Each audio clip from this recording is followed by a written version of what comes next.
back, everybody, to Tiki Tues Talks. We're excited to welcome some gentlemen from around the globe here to our chat. Paul, what's going on, man? Hey, man. Welcome to Evening in London. Evening in London. Little nightcap. Rum epicenter of London here. There might be some people disagree, but it does seem like it's a good spot to be over there. It's a consumption epicenter anyway. There you go. There you go. Right on. Matt, you're with us from NOLA? I am in NOLA, and in typical NOLA fashion, we are without power. So I am tethered to my phone and using my wife's laptop, and we're going to make a go of this. Let's pray to the technology gods here. This is going to work its way through. Yeah. Nick, what's going on, man? Not too much. Enjoying a beautiful balmy day down here. That's pretty much the descriptor for Alabama. Yeah. Balmy. Yeah. You know, kind of like balmy comes up a lot in these discussions. It's apt.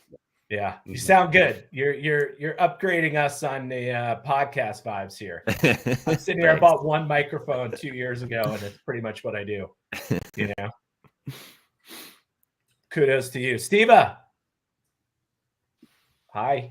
Hi. What's happening in your world?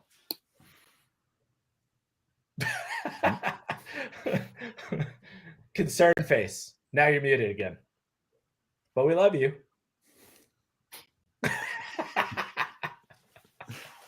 I'm just, here we are.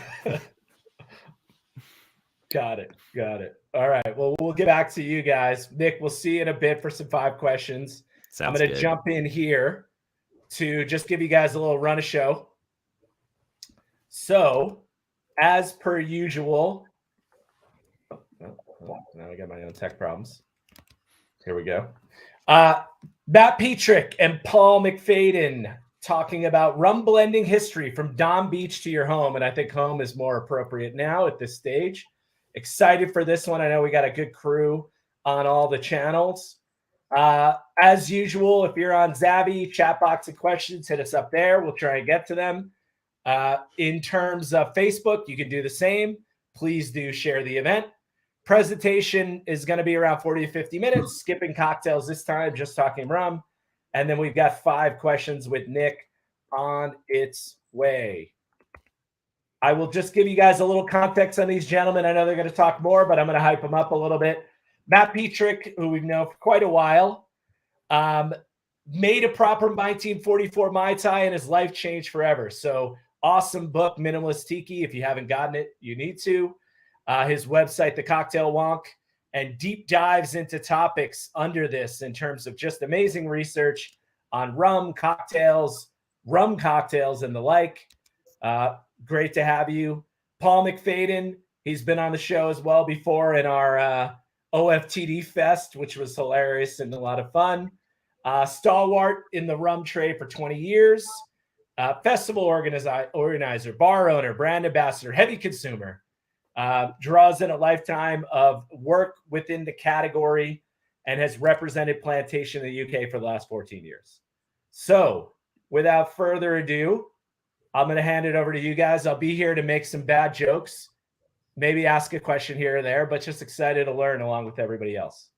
Well, feel free to pitch in. Pete, thanks for inviting us on here. That was really good. So background to this.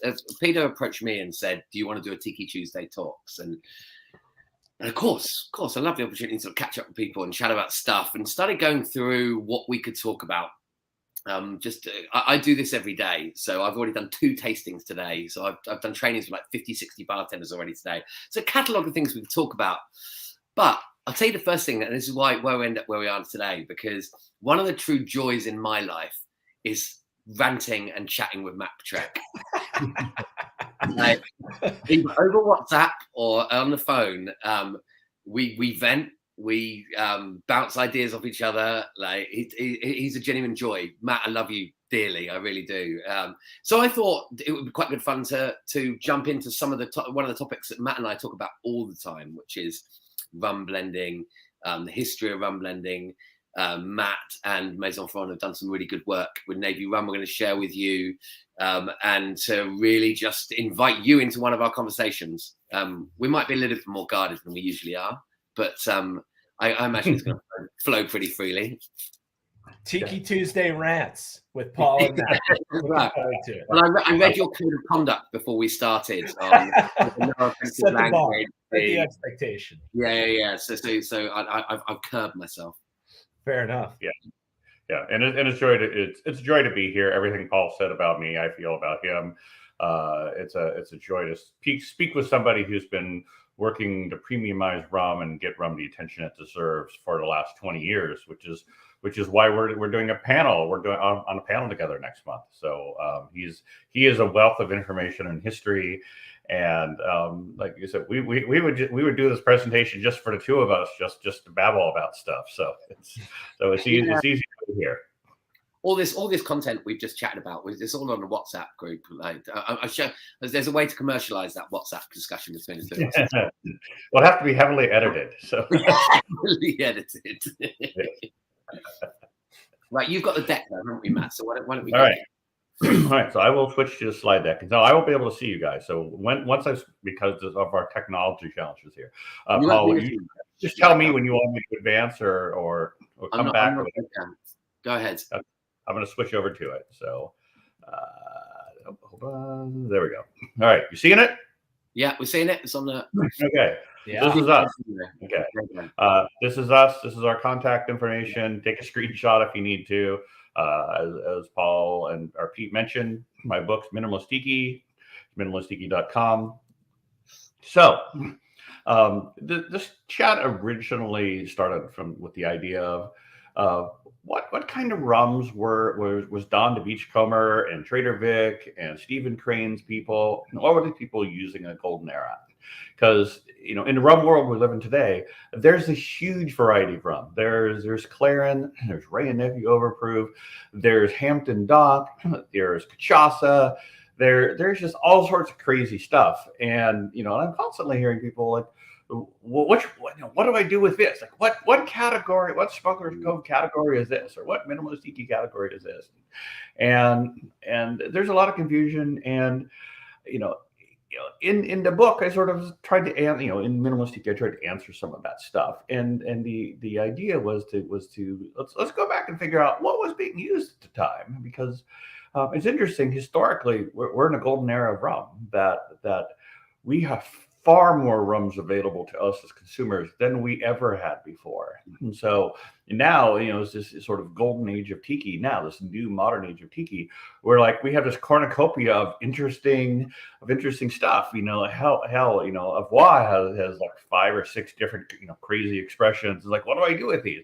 So we have this golden opportunity to try all sorts of new, interesting rums and evolve Tiki from what it was in the golden era.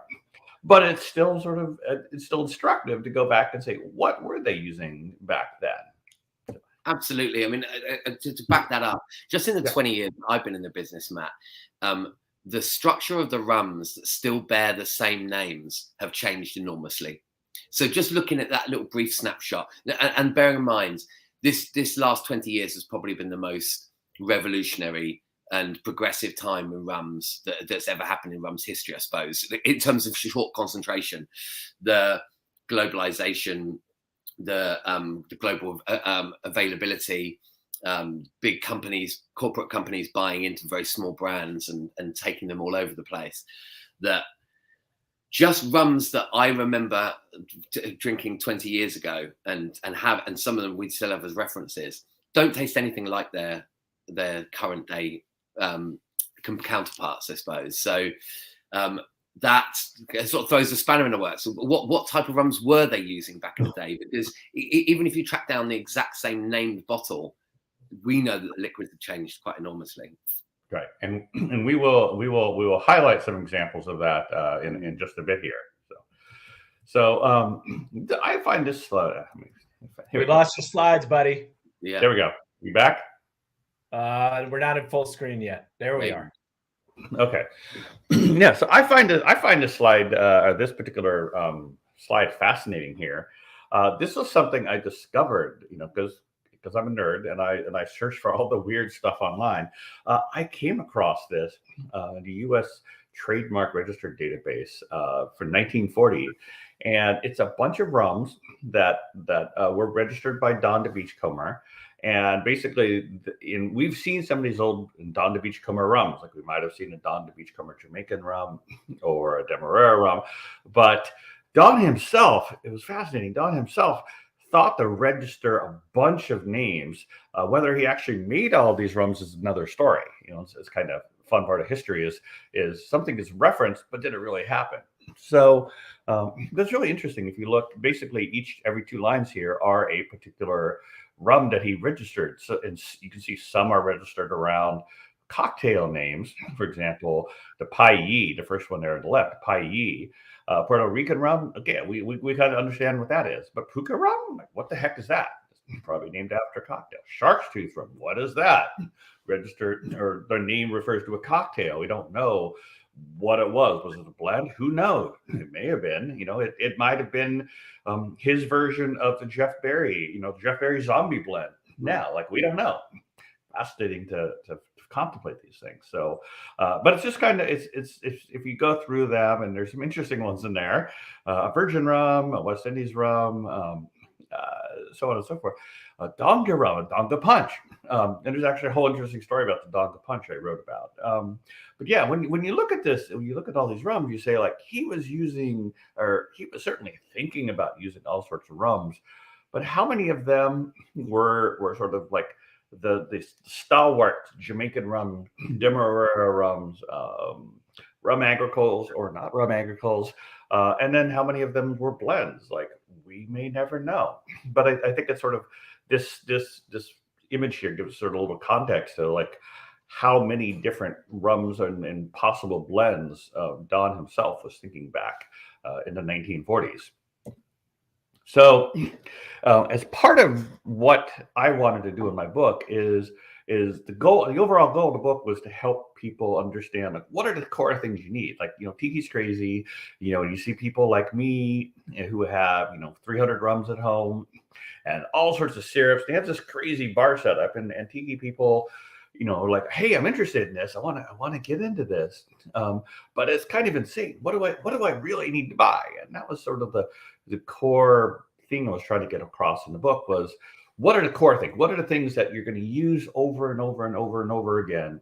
And let's focus on them. And so how do you determine what are those core things? Well, we could, stick our finger in the air and make a guess. But I being a former computer guy, I took a sort of a vaguely mathematical approach to it. I said, well, let's identify some classic cocktails.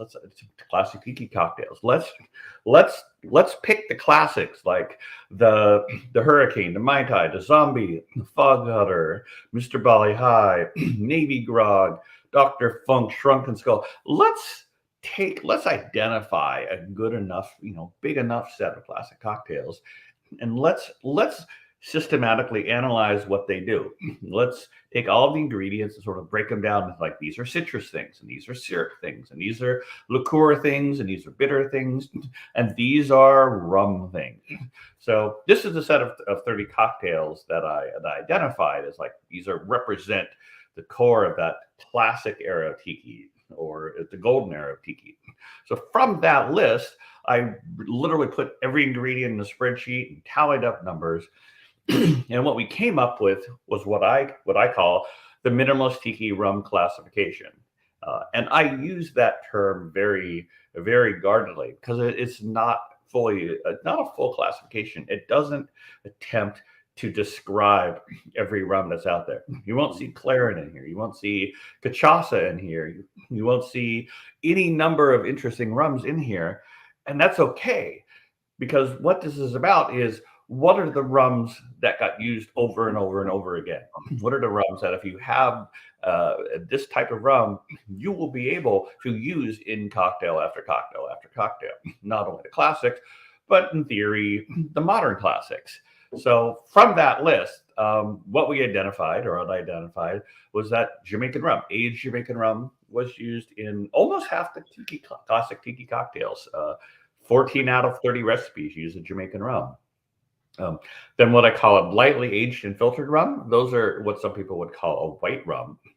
Those are rums that has essentially have been they're distilled, aged for maybe a year, 2 years, 6 months, something, but they've had a little bit of aging, and then they've been filtered for color, but we call them white rums.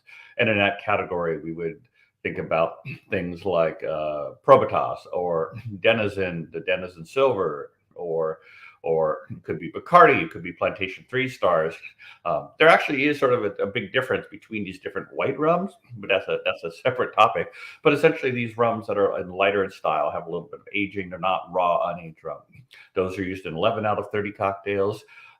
Moderately aged rum is just a sort of catch-all category of like, these rums are similar enough. They all have a little bit of age, not super long age, but they're similar enough that whether you use Flor de Caña 7 or you use Havana Club 7 or something like that, doesn't really matter. They're close enough to where they're filling their flavor need without being sort of more extreme, like Jamaican rum or Demerara rum, which is the next category. Basically, Demerara rum has its own particular flavor characteristics. Historically seem to be influenced by sort of caramel notes, like their own caramel, which would sort of add to that sort of classic Demerara rum flavor. And I separated out aged Demerara from overproof Demerara. They could be lumped together. And then last but not least, this is one I screwed up. This is kind of funny. I'm putting my mistakes out here for the world to see. Aged agricole rum, and I made the mistake that many people did. They see an old recipe, like they see a Donga Punch, or they see Trader Vic, in 1950 switched from pure Ray and Nephew 17 to a blend of Martinique and Jamaica rum, and they go, Martinique rum. Well, that's cane juice rum. That's rum agricole. And rum agricole. But if you go back, it's interesting. If you go back in time and you look at what does the Trader Vic's books say in the 1940s? What were the Martinique rums that were available in the 1940s? They weren't cane juice rums. They were making cane juice rums in Martinique, but they were drinking it themselves. They weren't exporting it. The Martinique rums of the 40s and 50s, up through about the 50s, those were molasses rums. Those were more, maybe had more in common with a moderate Jamaican rum than they did, with rum Clement today. So, I willingly, I fell down that trap just like everybody else did. Paul, anything you want to add to that? Well, I was going to sort of shower you some compliments on your rum classification. We've discussed this before, that there's been quite a lot of attempts in terms of classifying rum so that you can, because we know that the absence of a classification of rum is one of the things that hold the category back. To compare it, say to the Scotch Whisky Association's flavour map that they've created, to allow people to navigate what is a Highland malt, what is a Lowland malt, what is an island, have been hugely successful, to the point where a layperson on the street will be able to tell you that an island malt is peaty and smoky, for example, will give you some sort of preference. And that, of course, the ease of doing that, I suppose, is the fact that Diageo distilleries across Scotland, and it's in their interest to promote the whole category. So someone's taken an overarching. Rum hasn't got that benevolent benefactor that overarches across. And so the attempts that have been made in terms of putting classifications together, or my criticisms before what you're doing, are that they're very process driven. So saying this is a single pot still, this is a column still, for example, it's good to know how the rum's made, but it doesn't really communicate anything to customers. And it doesn't give you a classification, because there are heavy rums from column stills and light rums from pot stills. The grey area is too big, which is why, as you know, or anyone that's done any of my trainings before know, that the way I educate bartenders to think about rum is in terms of flavour categories, with the 3 distinctly different styles. So that at the apex of the triangle, you've got the highly refined, highly rectified column still, right to the point of the 96% in the EU and US. So towards neutrality, but anything below that, more flavoursome column stills, with agricoles at another end, and long fermented ester rich pot stills at the other end. And then mapping rums within a flavor map. So you can see if you like this rum, then it's got a similar taste profile to this one. And if you want something lighter, then you move up the triangle. What I love about your classification is that it kind of merges that. Because you've done your system programmer hat, as in think of an isolated framework, this being Tiki, and just work out the formulas for it. But the way you describe the rums is a good match between flavor and how it's made and where it comes from. Because like just the fact that it's a pot still doesn't tell you enough. But a lightly aged Jamaican rum does tell you what you're going to expect. Right. I like your classification. I would say to that point, I call things like the Gargano categorization or the Kate categorization. They're technical classifications, and they have their place, and they're absolutely useful for somebody like you or me, or like somebody who thinks about rum all the time, because we understand them. We know how we know how most of the rums are made. They're useful for that. But at the end of the day, bartenders work with flavors. Like they don't really care. And customers even more so. Like they don't understand the terms, and particularly because the terms are so interchangeable anyway. I mean, if there was a hard and fast that a pot still definitely tasted like this and the column still definitely tasted like that, that'd be fine. But it's not that simple. So yeah, I like the absence of this is one of the big missing components in rum's great advance. I've long considered that the person who can build a coherent lexicon and a flavor map for rum will do the greatest service for this category. Right. Yeah, and then I'll just add, one last thing before we move on. You were talking about, pot stills or lights or whatever. One sort of term I've started using, or two terms I've started using lately, is basically where the flavors originate from. Are they fermentation forward flavors, or are they age related flavors? So you take, for example, Ray and Nephew Overproof. There's no aging. All those flavors were there, created by fermentation. Look at Rum Agricole, look at Cachaça. Those flavors are created during fermentation.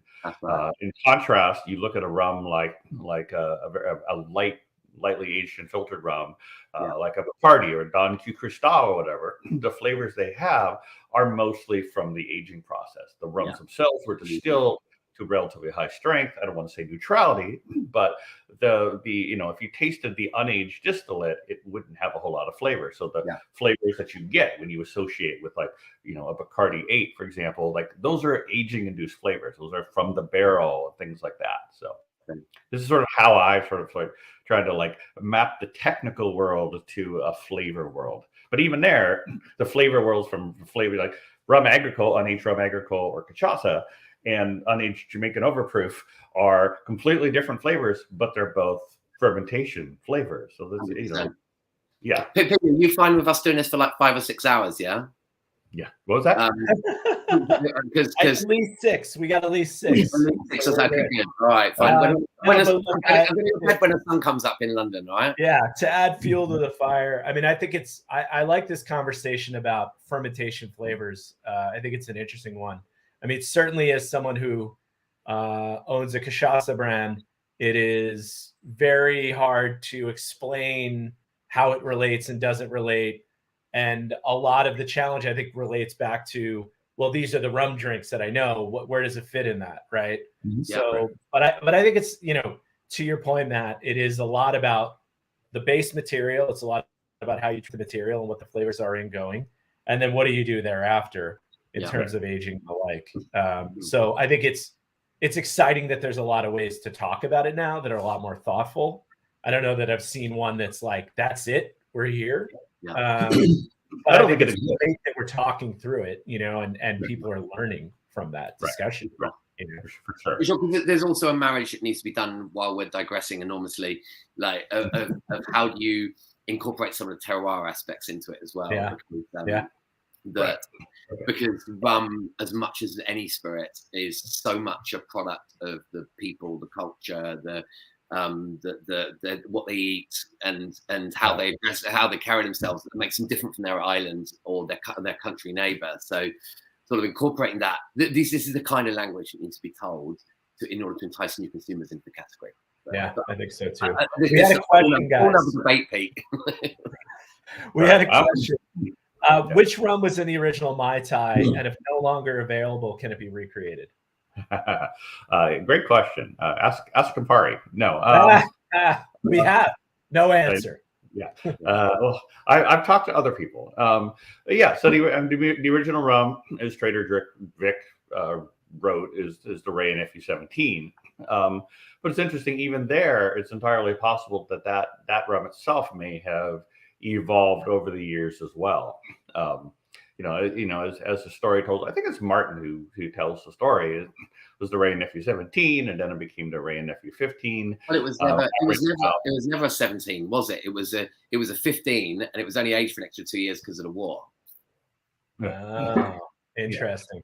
Yeah, and then basically after they ran, so after the fun fact, as the story goes, after they ran out of it, it was okay. We replaced it with another Jamaican rum and a Martinique rum, and as Martin himself pointed out early on, like that Martinique rum was probably not rum agricole, and that leads into the whole discussion of the Denizen Merchant Reserve and the Grand de Rome rum and all that kind of stuff. That's a whole other rabbit hole we can go down. One interesting point to be made about it, though, we've had Joy on and we've had people ask the question and they've danced around it because that's their prerogative.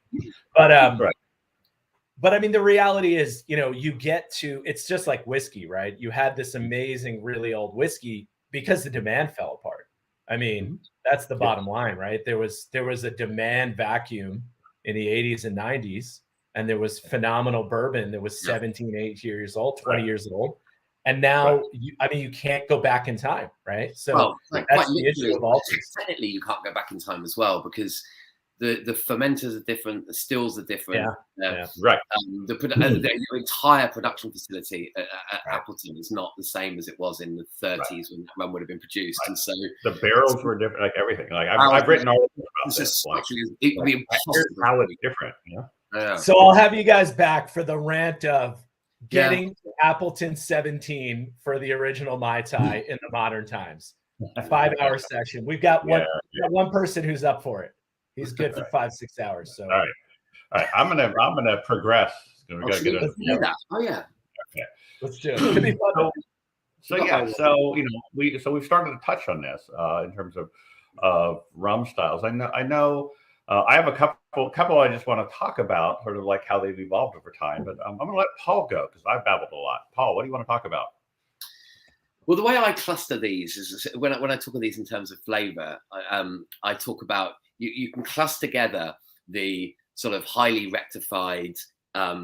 Let's talk about them more positively. Let's talk about rums that are delicate and elegant and short on the palate, that are good for aperitif style drinks. That in the context of your tiki book, the role of those lighter, more elegant rums is to provide a framework to build from. They're not supposed to be the overriding flavor, because the only way for them to be an overriding flavor if you use delicately seasoned cocktails like a daiquiri or mojito. What they're there for is a spine to build from, that you then accent with something a bit more rich, and then harmonizing components pull them all together. But to looking at this map, you can cluster together the outputs from Cuba and Dominican Republic and Puerto Rico, as leaning towards that sort of lighter style, and then you can sort of evolve. And I sometimes call them like Spanish. Someone called them Spanish heritage style. It's not a completely accurate all the time, but I think that's sort of their heritage of Cuba, Puerto Rico. Sort of generally you see those rums more primarily in rums that had a Spanish heritage to them. I must admit, I'm trying to avoid using those sort of colonial terms, because I think it's time we can sort of dispense with that. Right. And plus, unlike, I know you come from the slightly different point of view than I do. I always come from flavor first, and so I think they carry the same flavor formula. So, but then you starts bridging, because then you've got some more heavier column still styles. So Trinidad, for example, that if you're that it's a column still rum, but it's got a little bit more depth and texture to it. By the same token, you could have put Nicaragua if we were looking at Central America, and This is kind of the bridge component that's sort of on my flavor map, but that's a little bit further down the flavor map, more towards the sort of epicenter, the sort of Barbados as a bit of an epicenter, being a pot column, sort of a bit of a central. But yeah, I love, in fact, immediately over my shoulder is the map of the Caribbean. And so I spend quite a lot of time looking at how I cluster together some of these outputs. But then by the same token, you've got some countries that utterly defy styles. The two distillers in Venezuela, for example, make radically different rums. You talk about a Jamaican style, but Appleton isn't particularly Jamaican style, how I would generally characterize it now. Yeah, not the classic Jamaican style that we've seen. I mean, don't get me wrong. I adore Appleton, I really do. But of course, Appleton as a global brand is designed to be sold worldwide, and so it's got a lot of columns still in it. It's designed to be accessible and as consumable as Miami and Melbourne or elsewhere. So. But the true Jamaican style is very different. I think the true Jamaican style was being much more rich, much more technical. Yeah, I mean, Jamaica's a huge spectrum from Appleton being sophisticated funk to Hampton Estate Dock, which is like wild and crazy. It's like I think there's the nice thing about Jamaica is there's a huge spectrum from 100%. One end to the other.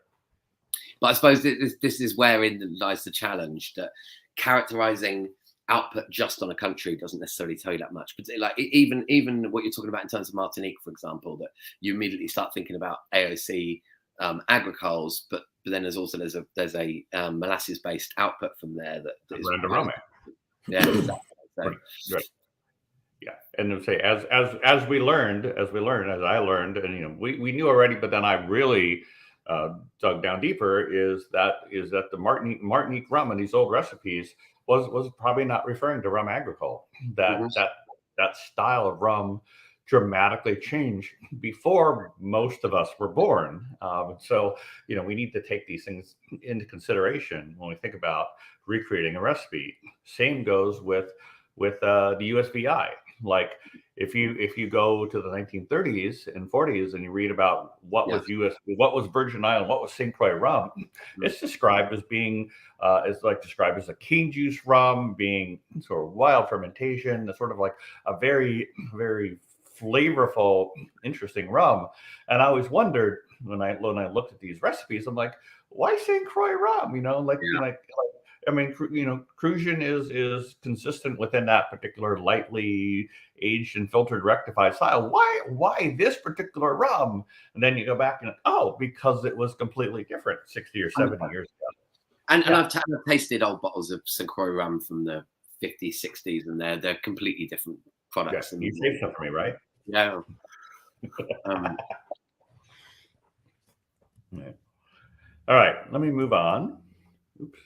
On here. It's a little high-tech system. I love it. Okay. All right. So blending rum. Finally, we get to the blending part. So yeah. There's this great quote used in all sorts of books and articles, and Don the Beachcomber, what one rum can't do, 3 rums can. It's a great quote. I love to use it. It's perfect for slide decks and books. It's just probably not true. Like, fun fact, I've gone and tried. I don't believe he said this. Like, I've gone and looked. I've asked Jeff Berry if he's ever found it. I've asked Swanky, Tim Glasner, because he has Don's records, if he's seen it, and nobody who's actually sort of doing historical research has actually found the spot where Don the Beachcomber supposedly said this. So we don't actually know where this popped up. Let's not get in the way of a good story, though, Matt. I'll tell you what, this is a really important thing. A lot of my role is trying to excite young bartenders about the rum category in general. So it's about finding as many hooks that they can build their own passion on it, I suppose. And one of the principal core, and it's one of the lasting legacies of Tiki, is the acknowledgement that that a young bartender can look at a back bar of rums and decide that none of those rums are right for him. But if he mixes a few of them together, he can create something that's greater than the sum of its parts. And that's not a license that's afforded any other spirit category. There are no 3 gin 3 cognac cocktails. But with rum, with its clear sort of flavor divisions and diversity in the category, means that you can start. I mean, if you want to start throwing around the word mixology, then rum's your baby, because mixology is truly making your own base spirit. Like, before you even start making a cocktail, make your base spirit first. Create it from scratch that only you've made, and that's the legacy that Don and Trader did. I inspire bartenders with that every day. Right. Absolutely agree. And I think, it's a testament to rum's diversity that you realistically can do a 3 rum cocktail and get a unique flavor profile where you're not going to get in the same way with bourbons. Like, I'm not saying all bourbons are the same, but within the realm of the set of legal bourbons, their flavor profiles are much more constrained than rum. And so, it doesn't make as much sense to make a 3 bourbon cocktail. No. You will. So anyhow, blending rum. So the original rum blend, as we know it, would have to be British Royal Navy rum. Yeah. Now, the interesting thing about Royal Navy rum is that there's lots of brands who will tell you about it, and they'll tell you some history, and they'll pirates and Nelson and all this kind of stuff, and blend of rum from these countries. And once upon a time, when I first quit my high-paying tech job to focus full time on this, wear a tiki shirt all the time. I just said I'm going to be an independent consultant. I'm going to go out and work with different companies and do different projects. And one of the very first projects I did was with Masson Ferrand. Alexander Gabriel, Paul's boss, came to me and said, I'd like to really understand what this London dock rum was, what this Royal Navy rum was. Because we'd like to go back to the original sources, and I knew nothing at the time, but I'm like, this sounds fun, and so I went off. And so a project, basically, I over the course of 6 months, 2019 ending in 2019, I basically I went to London, and I visited the British National Archives and the Navy Archives, and just did this astounding amount of research and digging, and sort of found out a lot more about Navy rum that's really not been noted in sort of like the brand messaging about what Navy rum was. And there's quite a bit of interesting things I learned. Yeah. Can I add a backstory to that? Go for it. Because this was really important to Alexandra. It wasn't just a whimsical project. Navy rum is like the ultimate case of drinks industry Chinese whispers. The same stories were being peddled, and with each people referencing each other, stating as historical facts for what was Navy rum, and but without anyone really getting to the truth of exactly what was it, like definitively. And so Alexandra had a real intellectual interest in it, because Navy rum, the British Navy have got instances of rum on board ships that dates the establishment of the British colony on Barbados, making it not just the oldest rum blend, but some of the oldest rums out there. Like, we're sort of involved in the Navy in some respect, but we knew it was going to take an academic like Matt to actually unpick it, because that information is you're not going to find that information just sitting on Google. Like, you've got to go to source, and the source is some dusty material, Matt? Right. And that's what I did. And here we're going to share just a few things I've learned as part of getting to more about blending. So first off, what I learned is that in the 1800s, London was the rum hub of the world. The British Empire and its colonies were the only ones who could legally make rum. Basically, France and Spain had prohibited their colonies from exporting rum. So basically, Great Britain and its British colonies sort of had that rum market all to themselves, and they ran a long way with it. So there's a couple key things that happened in London. First, the West India Docks, which is essentially the largest rum warehouse ever built, not counting today with technology and everything, but at the time, the largest rum warehouse ever built, 40,000 puncheons of rum. And I did the math. somewhere, and I think it comes out to something like 30 million bottles of rum. If you took the rum that was in the West India docks, diluted it, and bottled it, it would be something like 30 million bottles of rum. So the West India docks were like the hub of like all of the rum that Jamaica, Barbados, Trinidad, Guyana, St. Lucia, all the rum that was being made in the Caribbean was for the most part going to London and arriving at the West India docks. Did you want to say something, Paul? No. I was going to say, I was just trying to doing those sums in my head. So that's about 6-month volume of Bacardi. Like, and now it's become an enormous global. Like, yeah. I mean, if you want to do the math, it's approximately so it'd be 40,000 times 140 U.S. gallons, or 110 imperial gallons. At around 80% ABV, so dilute that. If you do the math, it's I've done the math before. Anyhow, so all this Caribbean rum was flowing into London, going to the West India docks. Now, who was the biggest customer of all this rum? Turns out it was Britain's Royal Navy, and the Royal Navy rum, sort of skipping ahead a little bit, but essentially the earliest Royal Navy rum issued to the Navy is like the 1600s. But by the 1800s, by around the beginning of 1800s, they were like, we need to like lock this stuff down. We need to start doing it consistently.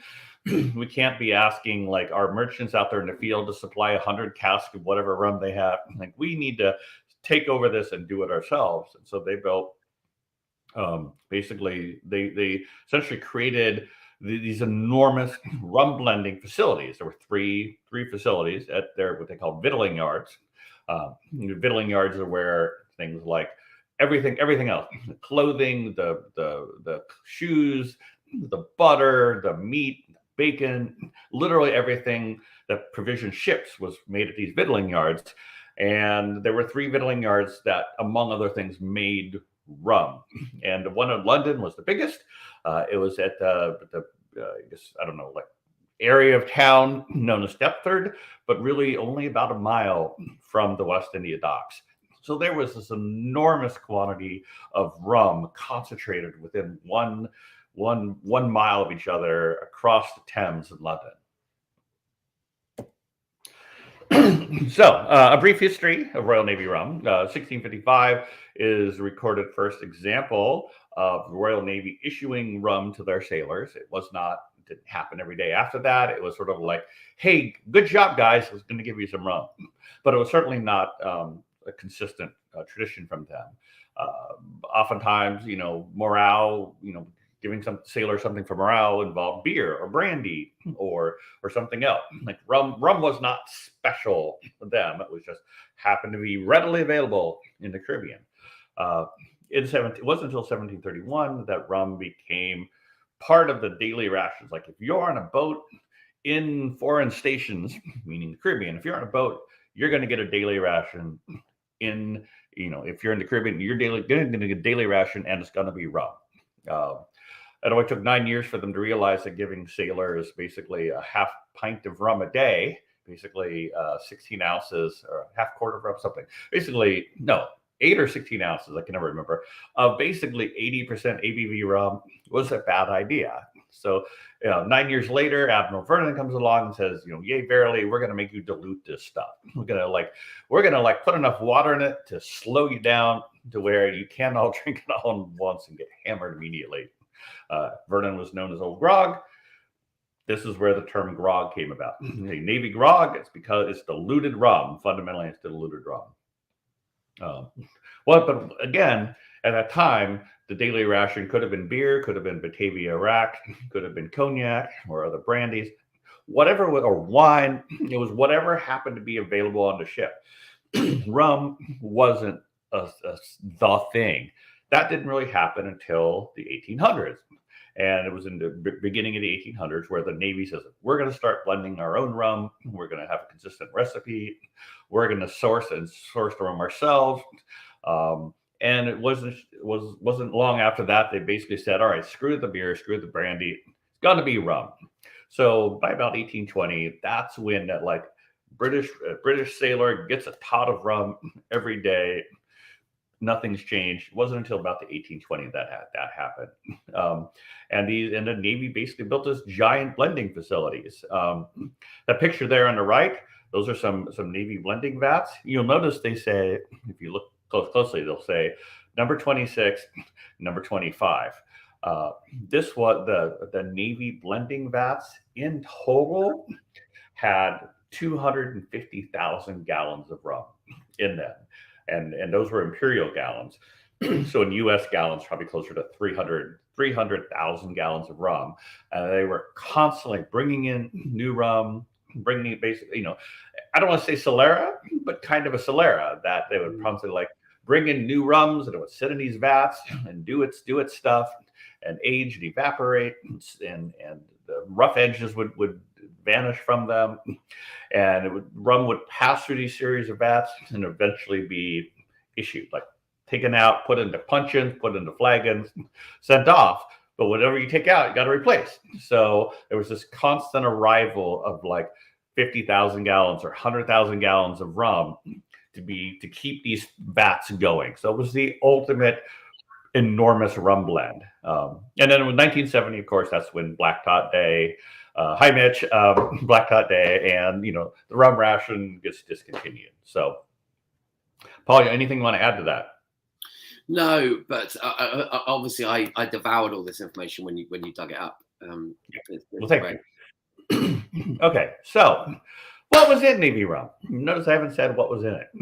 So Navy rum is often stated as the four horsemen of the British colonial era: Guyana, Barbados, Jamaica, Trinidad. That's what we've been told. That's what the Royal Navy rum blend. Like, these were the big rum producing colonies. That's what the blend is. But it wasn't quite that simple. But before we jump ahead to the next slide, I just want to read.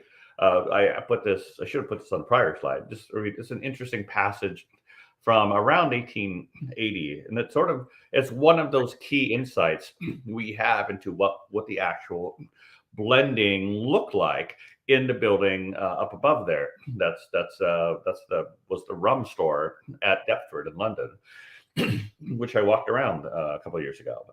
This says Navy rum. Interesting to know that preparation of the rum for the Royal Navy involves the Admiralty keeping very large stock. Like I said, there were constantly 50,000 or 100,000 gallons arriving at a time. As it arrives from the contractors, possibly from the West India docks across the river, it is poured into open vats and allowed to flow from vat to vat for a period of 2 years. Kind of sounds Solera-like, but the result is that the hot spirit... And I'll notice something. It says poured in open vats. So it's kind of crazy. These weren't like tanks. These were like vats, and there's evaporating. And I'll bet it smelled wonderful in there. But it says the result is that the hot spirit or volatile is discharged and thrown off. The rum, on being issued to the service, is ripe, mellow, and aged. The action on the human system being altogether different than some other spirit. So basically, this is one of those key insights into what Navy blending was. It wasn't just like grab the next puncheon in the line and hand it out. It was actually giant blending system in place there. So what was going into these vats? We're told Guyana, Barbados, Jamaica, Trinidad. Reality is much different. And these are just two samples of mini samples that talk about how it was not at all what we expected. The first is from the 1939 victualling manual, basically like the Navy's guide, here's how you do literally everything. But it says Navy rum is purchased in the open market upon sample, oftentimes, by that point, almost pretty much exclusively from a company called ED&F Man, which you may have heard of. It consists of a blend of West Indian, mainly Demerara and Trinidad, with the proportions of Natal, which was South Africa, a colony of South Africa at the time, and Mauritius rums in Indian Ocean. Jamaica rum is rarely purchased, as owing to its characteristic aromatic flavor, its use would have a marked effect on the flavor of the blend to which the fleet has now become accustomed. Crazy stuff. They're like, wait a minute, Jamaican rum, we don't want this stuff. We can't use this stuff. The average strength on delivery is 40 degrees over proof, blah, blah, blah. Basically, that math there is saying it was 54.5% ABV. If you do the math in the old British proof system. Second quote from the bottom there, submitted for, and this is from 1944. Basically, this is a document. This is a whole series of back and forth between the Cuban government, the Royal Navy, the American government. It's a whole very long story. But basically, Royal Navy is like, we can't get enough rum from our colonies. Like we've gone to Jamaica, or we've gone to Barbados, we've gone to Trinidad. Like, can we have more? Basically, can't get enough, and so they're discussing like, crap, we may have to buy it from somewhere else, something that's not an American colony or a British colony. So it says submitted for approval to authorize Messrs. Mann, as ED&F Mann, to purchase up to a total of 750,000 gallons of Martinique rum, probably not rum agricole. At the time would have been a molasses rum, and 1 million gallons of Cuban rum. For the first installment, blah, blah, blah, blah. Basically, here we have in the middle of the war, our blend changes to where we have a lot of Martinique rum, molasses Martinique rum, and a lot of Cuban rum. I didn't show it here, but I also have text from the 1830s that shows East Indian rum, like rum made in India, going into the Navy blend. So there was no standard recipe that stayed constant for 150 years. So, Paul, want to jump in on anything there? Yeah, I've always found this fascinating. Obviously, the sort of purchasing Cuban rum. I remember reading this in your book. We chat about that. This was during the priorities of war, wasn't it? So all the British distilleries were turned over for the manufacture of ethanol. So that the British colonies, of course, couldn't satisfy the demand on board the vessels, and of course the Navy was at its maximum strength. So yeah, you got to buy what you can. But that Cuban rum, Martinique rum was great. Exactly. So yeah. Okay. Oops. Sorry. And next time. So your turn, Paul. Well, a lot of what you've just discussed, like we started the project from an academic point of view. Like, let's explore actually what is Navy rum. How was it made? What interest is there in it? We had no real intention of doing a Navy rum. There still isn't sort of a sort of defined project on it. But the one thing you can guarantee with Alexandre is he's always intellectually curious to find out more about something. He is ever seeking the sort of the next intellectual challenge. And so, great, all that stuff you found.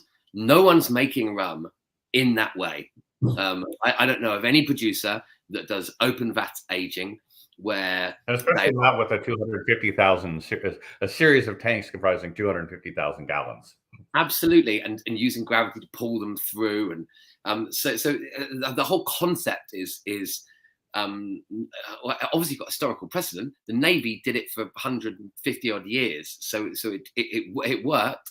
And so the next step of you finding all your academia is putting it into practice. And so we've just purposed a section of our warehouse in Javrazac, a little town just outside the town of Cognac, where we keep a lot of our single cask rums for their final stage of their aging, and purposed it to try and recreate the conditions of the Navy rum. So first thing, you want to be by a river. You want a high level of humidity because the Indian docks on the banks of the Thames were, if they open vatted with a tidal river like the Thames, what we want to do is try and create that high level of humidity. So we've got a section of our cellar that's right by the river, literally a stone's throw from it, and bought some 3,000 litre puncheons that we have set up, and for the last year or so we've been aging rums in those barrels. So the idea is exactly the same as it was in the Navy, transferring from vat to vat, leaving them open, evaluating them over time so that we can measure things like evaporative loss and things like that. But in terms of where we started, we tried to stay true to what we understood as a sort of a good sort of Navy formula, if you will. So we stayed relatively traditional, Guyana and Trinidad, but acknowledging that what we tried to leaned on was the bit that we admire most about Trinidad's output, which is the heavier rums that come off on the lower plates on the still. They're kind of the secret sauce that makes Angostura and the products from that company so profoundly interesting. And just say real quick, like that same, if you go back to here, the same thing on bottom there, elsewhere in this packet of documents, it explicitly describes this Caroni rum. Yeah, that's it. Like, and the setup at Trinidad Distillers is very different than it was at Caroni, but the draws they take off the lower plate, the heavier rums, are really, really interesting, and they use them as blend components to spice up, provide body to their overall blend. We actually buy quite a lot from them, and we use them in our components. So we leaned on that. The Guyana for all of the chocolatey notes, that heavy, silky, velvety Guyanese rum, and the heavier wooden pot stills, and then a small amount of Jamaica. And as is so often the case with lots of our rums, the Barbados is there as like a harmonizing component. That the creamy softness of Barbados rums but just by its characteristics of being pot and column still, and it's a wonderful blend component. It really pulls together disparate components, which is why you see its used so frequently in everything from our OFTD to 3 stars, but then also a similar style of rum in lots of Don and traders. But anyway, I digress. And so we take those 4 rums. They've all been aged in the country of origin, but then put through the system. And we're seeing what we do with it. There's no fixed plan to launch a Navy rum necessarily. Obviously, we've got this rum at our disposal, so we'll make it available at Bonbonnet. See how you have my address, right? Well, I've sent a sample just the other day. This is at 60% at the moment, so it's not been reduced down to bottling strength. I actually had a conversation the other day because we're in complete agreement that the Navy rum was issued at 4.5 under proof, so 54.5. Typically, that's not something we do as a business. Aim at proof and work your flavour backwards. Generally, we do the flavour first, and the proof is a sort of secondary extension of that. So we're still in 2 minds on whether or not we're going to release it as or what we've got, or at final 54.5. If the liquid tells you it wants to go in a different direction, it might not.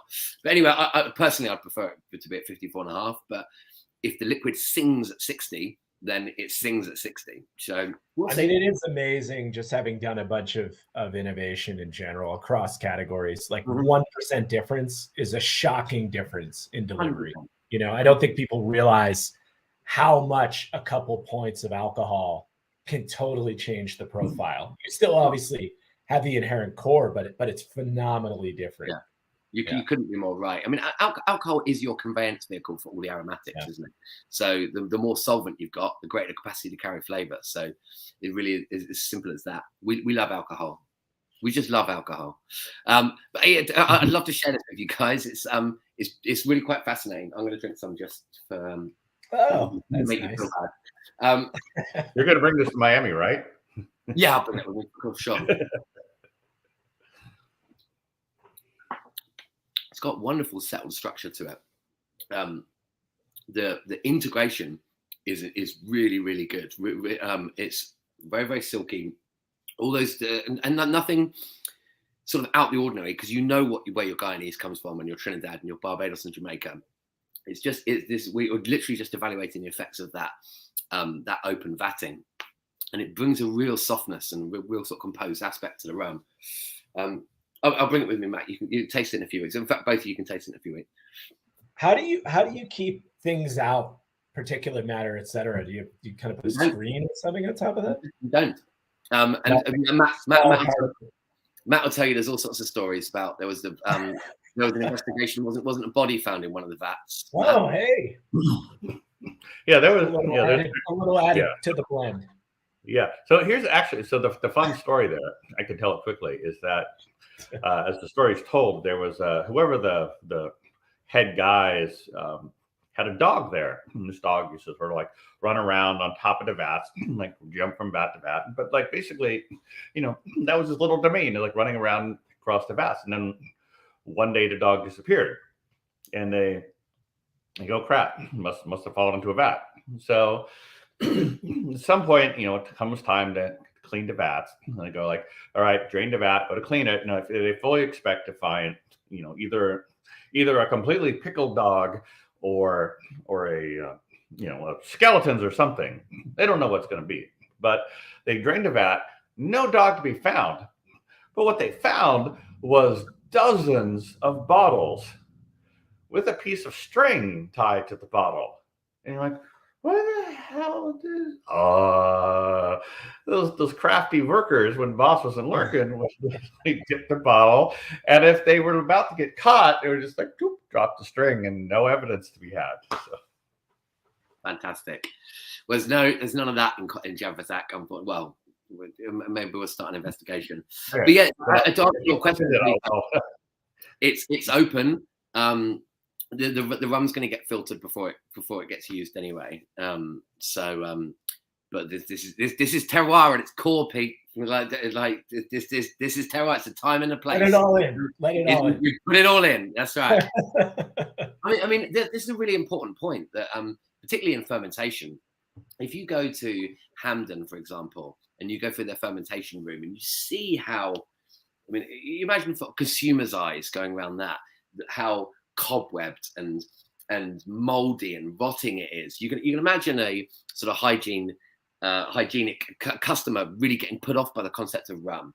But you have to understand that every single spore of bacteria and mold and dust and humidity all contributes to the very unique terroir of how that spirit is made. And you wouldn't change a single thing for fear of upsetting the balance. I guess it's fair. It's different to think about a post-distillated product in an open vat, but conceptually, and at 60%. Yeah, distillation years many yields. Yeah. All right, shall we move on? Okay. You back to the deck? Yep, back to the deck. Go, Paul. Well, the OFTD was a really similar process. I'm quite conscious of time, but that was another problem, a project that was just about how do we recreate an old blend? How do we look at the formulas that Don and Trader bequeathed us to create something that from the past and bring it right up to contemporary now? So we started with our research, looking at bottles of rum that we knew had changed significantly or that ceased to exist over the fullness of time, so that we couldn't directly reach back and recreate a cocktail from the 40s and 50s because we knew the base ingredients didn't exist. And of course, we were so lucky to have esteemed gentlemen like Jeff and Martin and Paul McGee and Scotty and Dave Wondrich that can actually brought old bottles from the 30s, 40s, 50s that we kind of used as reference points and used as sort of inspiration for where we might want to get to. But it ultimately culminated in the group of us sitting around a table in Cognac, issuing instructions like a petty general to the cellar master who was running back and forwards.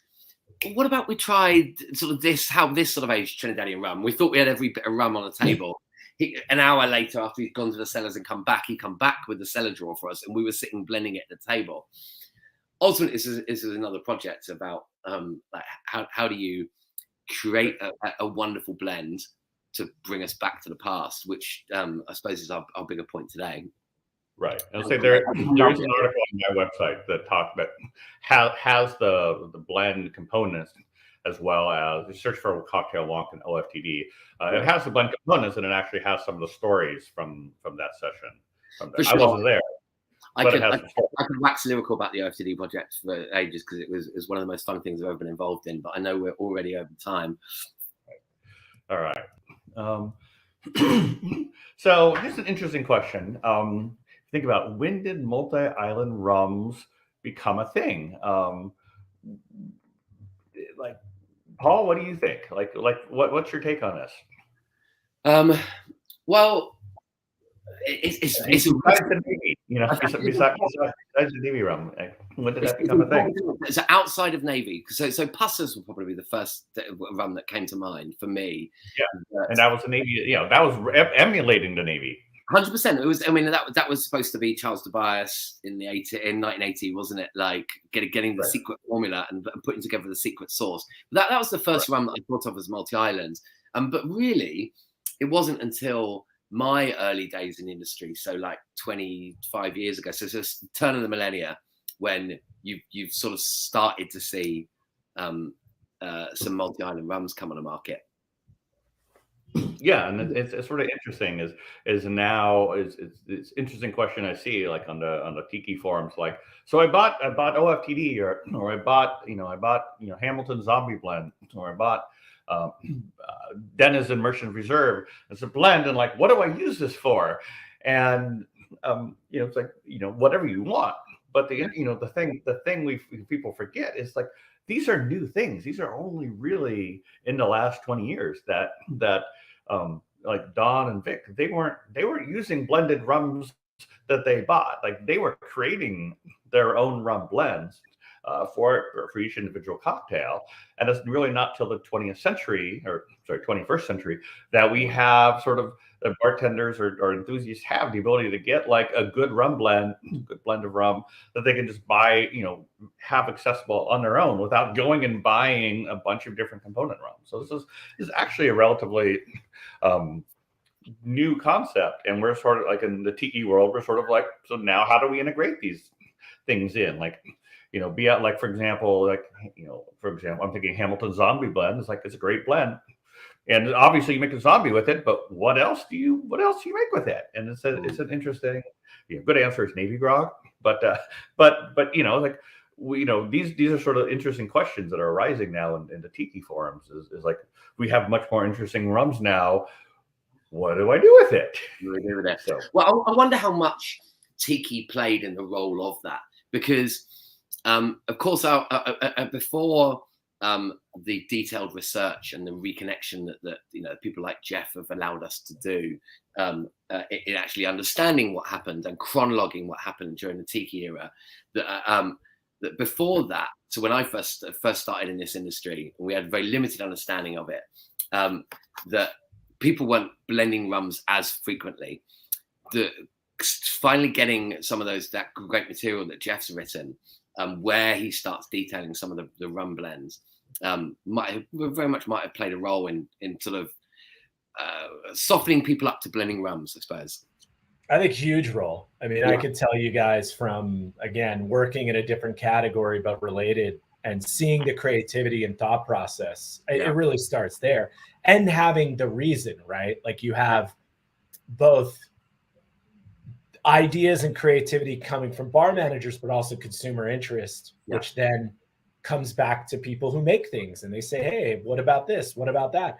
Oh, let's play around with this. Let's try this idea. Maybe it's great, right? So I think a lot of that sources itself back from that. It's worth acknowledging that the explosion in the sort of blended rum category has only come about because most of them are driven by 2 or 3 worldwide sources.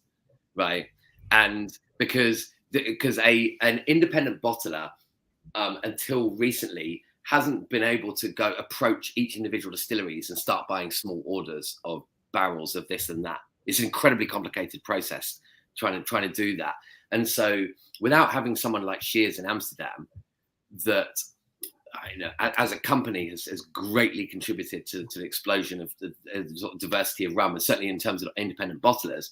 That now you can go to Amsterdam and have a rum blend prepared for you in a week, featuring rums from all over the world, prepared for you by some real craftsmen who know exactly what they're doing. So you can go in with a half-baked idea and come out with a beautiful finished product. All right, I'm gonna keep going. Let's do it.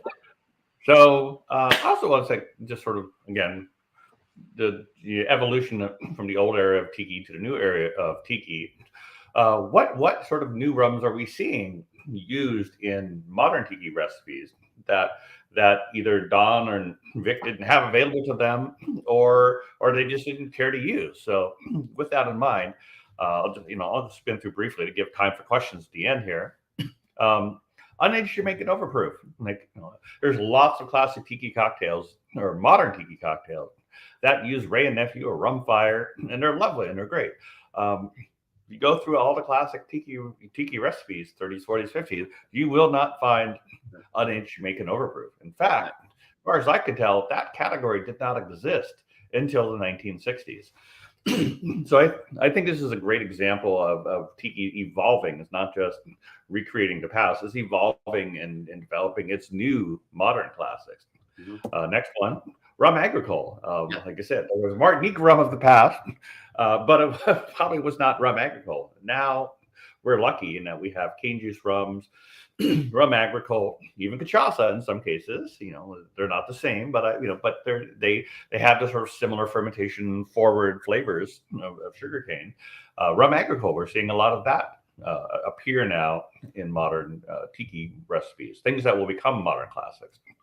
Multi-country blends. We're seeing OFTD use a cocktail. There's Hamilton Zombie blend, Probitas Plantation 3-star,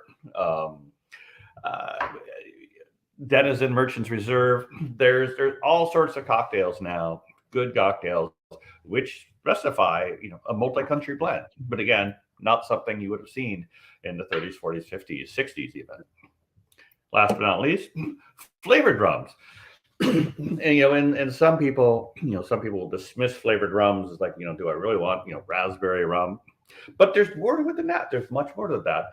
The prime example that I can bring out is Stiggins, like Plantation Stiggins rum. Like there's a pineapple, it's a flavored rum, but there's I can tell you in minimalist tiki, there's a bunch of recipes that are like Stiggins, and the pineapple note of the Stiggins are just work for what we're trying to do here. So again, all sort of modern, relatively modern additions to the tiki canon. Yeah, for sure. Well, this is just the golden age. Like, it's worth acknowledging that like the last 10 years has been a golden age. That the industry we're in right now bears no resemblance to the industry that I started in 20 odd years ago. So prior to the internet, before we were connected, before we had a view on the world, before the producers acknowledged or recognized that educating people on how their rums are made and where they come from might be really important to the process. I know you're at the vanguard of that, Matt, like helping some of the producers in charge. This is the golden age, and so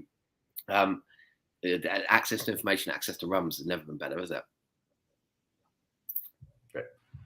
Right on.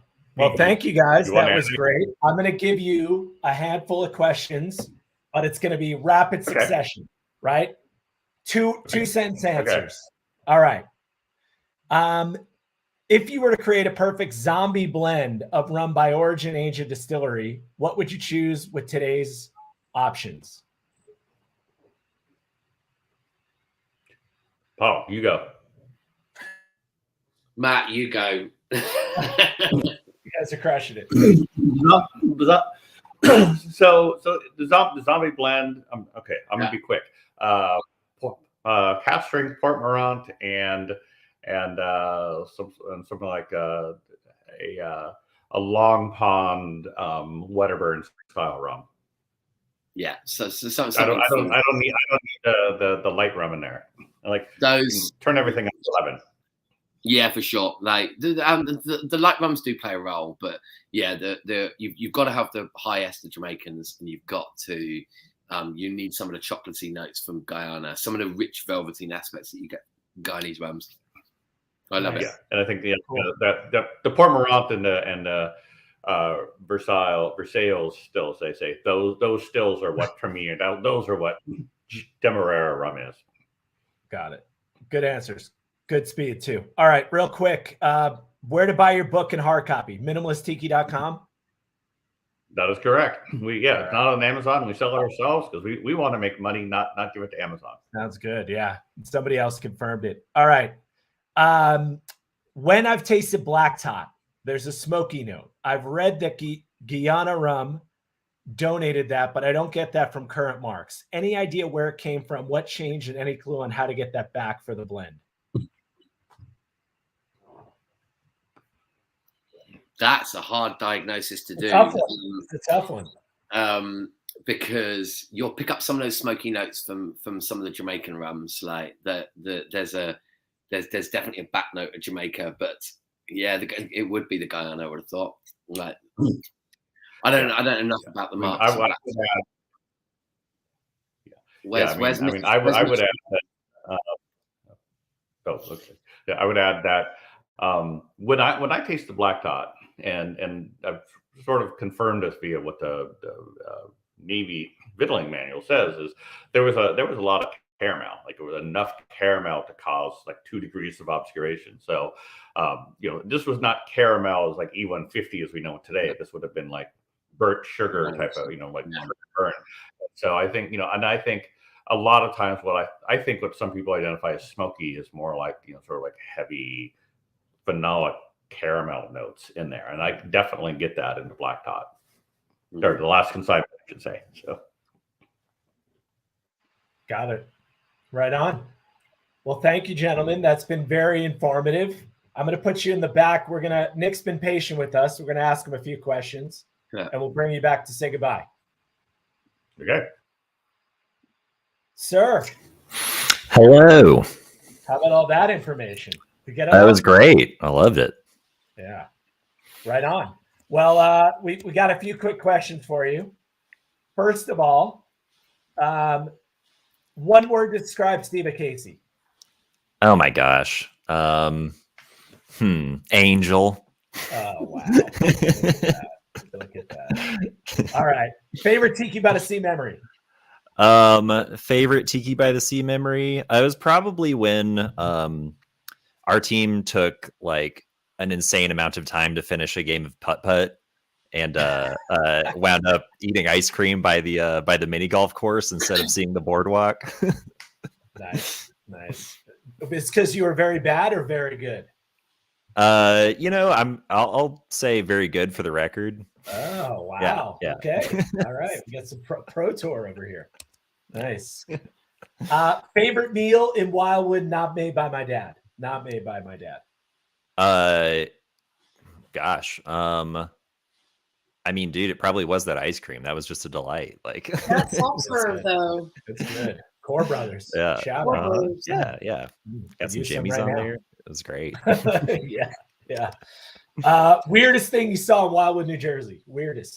The weirdest thing. It was when we went out to play. I can't remember if it was the beach cleanup or when we went out there to play some like lawn games on the beach. But there was that like group of like Swedes off to our right, and then a bunch of us just like went off there and learned how to play like Swedish yard games. That game was amazing. We're gonna get that. Yeah, like, I think somebody found it in the Facebook group or something. Yeah, it's pretty phenomenal. I mean, I don't know where that came from. Yeah. What's going on in Alabama for you? Man, just living the dream, slinging a lot of really good rums at Cayo Coco. I'm in my free time, I'm actually working on a book. I'm translating this old Cuban rum history text that I found. It's from Cuba in the 80s. So hopefully I'll have that out one day without having to like violate a bunch of international copyright law. We'll see. But yeah, that's what I got going on right now. Awesome. Very cool. Steve-o, what'd I miss?